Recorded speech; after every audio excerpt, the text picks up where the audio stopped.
Good evening po mga sambayan karerista at masugid na taga-subaybay.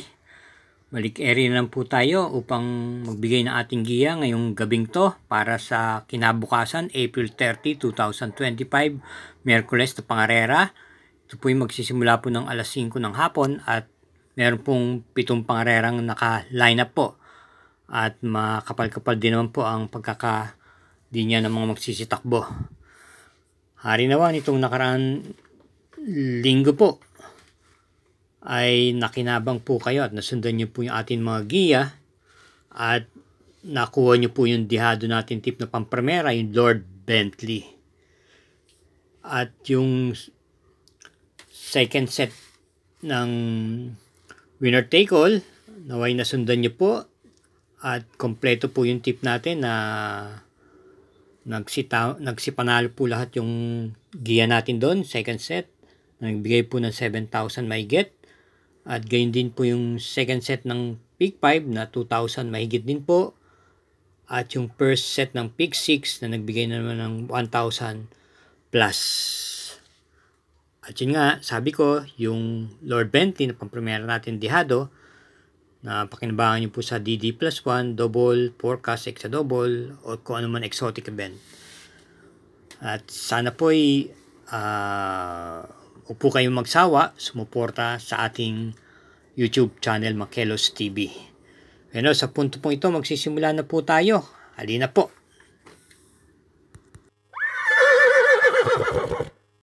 Karera numero 1, start po ng winner take all, races 1 to 7, post time is 5 o'clock p.m.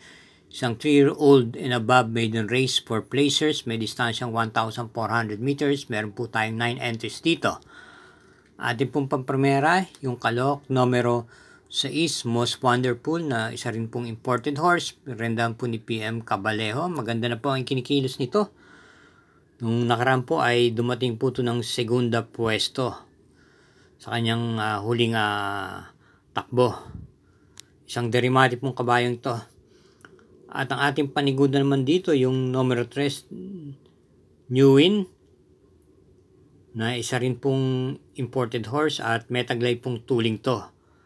Baka sakali pong wala pong mang bulabog sa kanya at makabuo po ito ng ere. Random po siya ni JT Pabilik. Kaya dito sa karera numero 1, pampremera yung numero 6, Most Wonderful. Panigundo yung numero 3, New Win. Karera numero 2, may distansyang 1,400 meters sa isang class 4.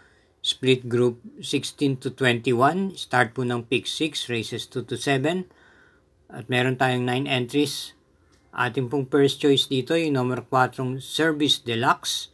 Napapanubayan po ni AP Nabarosa. Ito po pwede pong iparimate at sumabay sa bandang unahan. Ito ay maganda rin po ang kanyang ikinilos ng pinakahuling takbo niya. Kung di ako nagkamali, dumating po ito ng tersera o kwarto pwesto. Bilang panigundo po natin dito yung number 8 yung Wildcat na patuloy ang pag-umento. Pamandubayan po ni AR Ramos. Itong pinakahuling takbo niya, dumating po ito lamang ng segundo pwesto na dihado sa kabayong nanalong Monument. At bilang panersera po natin dito yung kalahok numero 2, Raga Muffin. Napapatnubayan naman po ni BJB Galleta na nagagamayan niya po. Kaya para rito sa karera numero 2, pampremera numero 4, Service Deluxe. Panigundo numero 8 yung Wildcat at panersera yung numero 2, Raga Muffin. Karera numero 3, start ng Pick 5, races 2 to 7. Isang class 5, group 5 for non-placers. Distance is 1,200 meters. Ating pong first choice dito, yung kalahok numero 7, Red Hawk, na may tuling po at pwede rin pong i-pacing lamang to o isunod-sunod. Ito po i-rendahan po ni AP Asuncion. At panigunda po natin dito yung coupled entries sa numero 6, Dynamic Dina, na siguradong siya po magdadala ng marcha rito, at yung coupled entries niyan 6A Jersey's Crown, na rendahan po ni JJ Serrano. Kaya para rito sa karera numero 3, dalawa lang po tayo. Pampremera yung kalahok numero 7, Red Hawk, at panigundo yung coupled entries numero 6, Dynamic Dina, Jersey Crown. Karera numero 4, start po ng peak 4, races 4 to 7, isang class 5, split group 6 to 10 with a distance of 1,200 meters with 8 entries.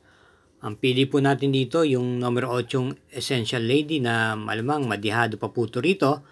Papatnubayan po ni AP na Barosa.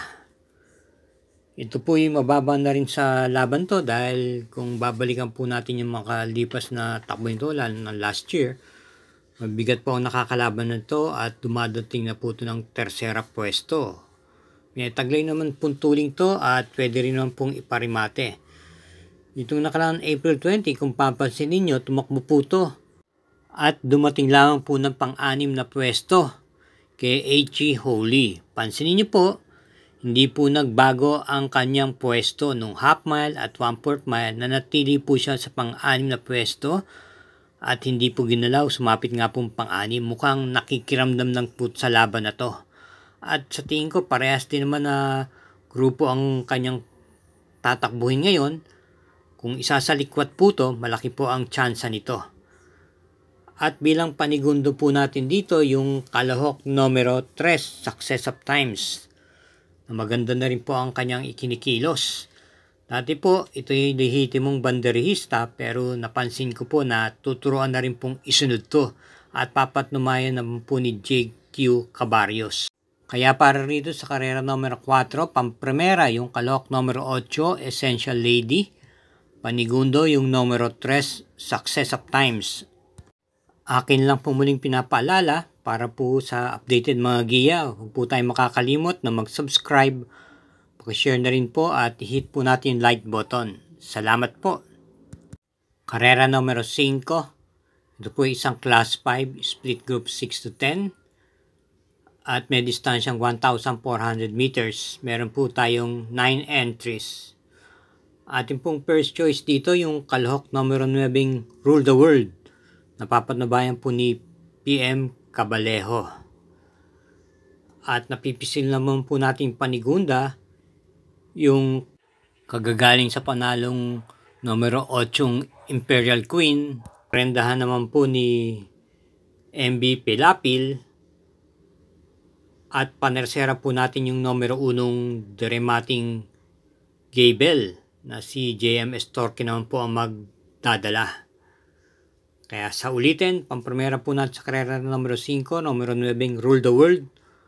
Panigundo, numero 8, Imperial Queen. At panersera yung numero 1, Gable. Karera numero 6, penultimate race. Isang class 5, split group 6 to 10. Meron po tayong pentapekta dito at tatakbuhin sa distansyang 1,400 meters. Meron siyang nakalahok. First choice, yung numero 1, Crazy Colleen. Na muling papatnubayan po ni MB Pilapil nung buwan ng February. Ito ay maganda po ang kanyang mga pinapakita kung inyong nasusubaybayan. Ilang beses po itong dumating po ng segundo pwesto at nakapagtala din po ito ng panalo na dihado siya. At itong buwan ng Marso naman ay natitimbang naman po siya. Kaya sa akin, maganda rin po ang kinikilos ng kabayong ito. Ito po ay pwedeng sumabay sa unahan at pwede rin po magparimate. Ating pong panigundo naman dito ay yung numero 5 Kerubin. Galing po sa bakasyon, may taglay na bilis at rendahan po ni si Aladvin Kula. At bilang panersera natin yung numero 4 Don Damiano na si JC Gernan po ang renda. Siguradong makikita po natin to sa unahan. At ito po ay maganda na rin po ang kanyang pinapakita. Pwede na rin po itong i-pacing base sa kanyang mga tinatakbo nung nakaraan. Hindi naman po siya basta bandera na lang na isusunod na po ito. Yun po ay kinaganda dito sa ngayon. Kaya para rito sa karera numero 6, pampremera ay numero 1 Crazy Colleen. Panigundo ay numero 5 Kerubin. At panersera ay numero 4 Don Damiano. Karera numero 7, last daily double na po. Paratingan po ito ng winner take all. Pick 6 at pick 5, pick 4. At ang super 6 po dito may dadala pong carry over na 60,700 plus. Ito po yung may distansyang 1,400 meters, isang class 5, split group 11 to 15, at meron po tayong 11 entries. Ating pong pampremera rito yung kalahok numero 11 Noble Promise, na rerendahan naman po ni JMS Torque. Panigundo yung numero 2 Cassis King, na si JPA Gusi naman po ang magdadala. At panersera po natin napili yung numero 4 Hot Rod Hearts ni RC Tabor. Sa ulitin, karera numero 7, pamprimera numero 11 Noble Promise, panigundo yung numero 2 Cassis King, at panersera yung numero 4 Hot Rod Hearts. Thank you again for watching mga sambayan ng karerista at pagsuporta. Hinay-hinayip lang po sa ating paglilibang at lagi po tayong mag-iingat sa ating pag-uwi. Good luck and happy Wednesday racing!